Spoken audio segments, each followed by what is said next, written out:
Magandang araw sa iyong lahat, mga bata. Ako nga pala si Sir Steve, ang iyong guro sa araw na ito. Ngunit bago tayo magsimula, isaayos niyo muna ang iyong mga upuan at pulutin ang iyong mga kalat sa iyong harapan. Maraming salamat.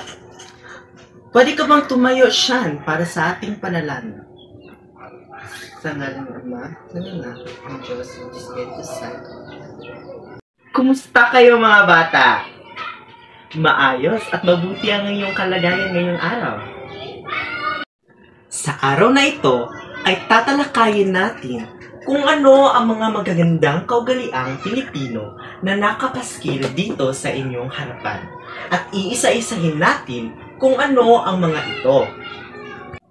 Sino ang makapagbibigay kung ano ang nais ipahiwatig ng mga larawan na ito? Dave? Tama! Ito ay pagmamano.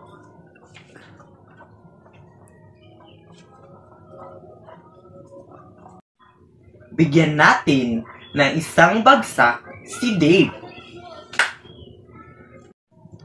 Hanggang ngayon ay hindi pa rin nawawala ang pagmamano sa nakakatanda. Madalas itong isinasagawa bilang pagbati sa pagdating o bago umalis ang mga magulang o ang mga nakakatanda.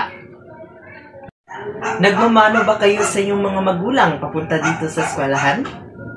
Kung gayon pa man, mabuti at nagmamano kayo sa inyong mga magulang. Sino ang makapagbibigay kung ano ang ipinapahiwatig sa pangalawang larawan na ito? Bridget? Tama! Ito ay ang paggamit ng mga salitang po at opo.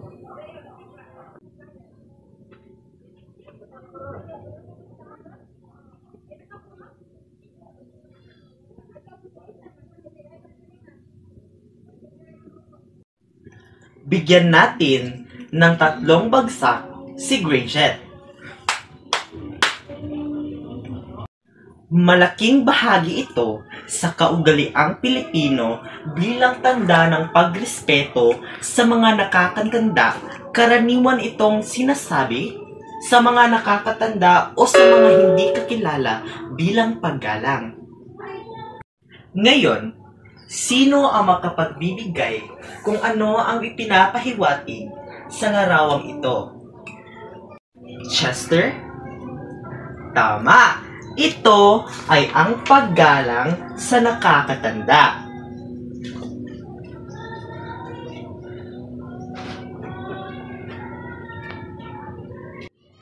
Bigyan natin ng isang masigabong palakpakan si Chester.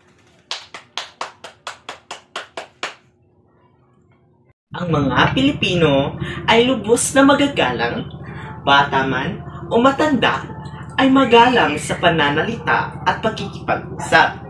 Ilan sa tanda ng paggalang sa mga matatanda ay ang pagtulong sa mga nakakatanda, pagtulong sa pagtawid sa kalsada, pagbigay ng tulong sa mga nakakatanda at pagsunod sa mga utos ng mga nakakatanda at marami pang iba. Sa ngayon, meron akong isang gawain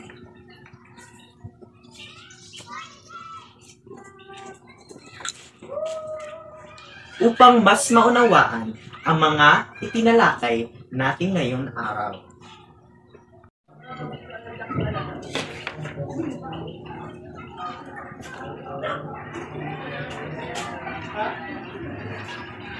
So, ito ay ang pagsunod sa utos ng magulang at nakakatanda. Paano to? Piliin ang tama kung ang pangungusap ay nagpapakita ng paggalang sa magulang at mali naman kung hindi. So una, si Cherry ay tinatawag ng kanyang nanay para hugasan ang mga pinggan sa kusina at kanya itong sinunod agad ng may kasiyahan at maluwag sa kalooban. Ito ba ay tama o mali? Pangalawa, maagang gumising si Jess para magpakain ng alaga nilang kuneho at aso na bilin ng kanyang tatay. Ito ba ay mali o tama? Agad sumunod sa ipinag-utos ng nakakatandang kapatid. Ito ba ay tama o mali? Kaapat, sumimangot kapag binigyan ng paalala ng lolo at lola. Ito ba ay tama o mali? Ikalima, magtulog-tulugan sa kwarto upang hindi mautusan. Tama ba o mali? Ngayon, kumuha kayo ng isang buong papel upang sagutan ang mga nasa harapan. Ano ang sagot nyo sa unang sitwasyon? Tama ba o mali? Ito ay tama. Ikalawa, ano yung sagot nyo? Tama o mali? Ito ay tama. Pangatlo, ito ba ay tama o mali? Ito ay tama. Ika-apat, tama ba ito o mali? Ito ay mali. Ikalima, tama ba ito o mali? Ito ay mali. Tapos na ba kayong sumagot?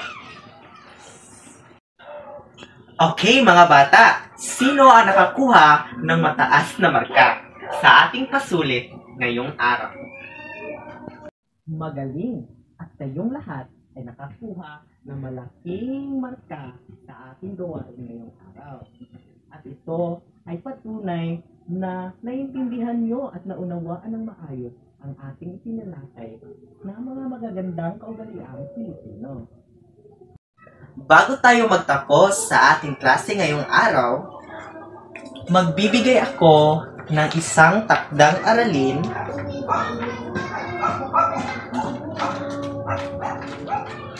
at ating itong mamarkahan bukas. So, paano to? Lagyan ng check ang larawang nagpapakita ng pagmamahal sa kasapi ng pamilya at ikas naman kung hindi. Mga bata, sana ay may natutunan kayo sa ating klase ngayong araw. At sana ay sa simpleng pagmamano, paggamit ng po at opo, at ang paggalang sa nakakatanda ay ating sundin at ating bigyang pansin ang mga magagandang kaugaliang Pilipino. Bago tayo umuwi, magdasal muna tayo. Sa ngalan ng Ama, Anak, Diyos, Espiritu Santo. Paalam mga bata!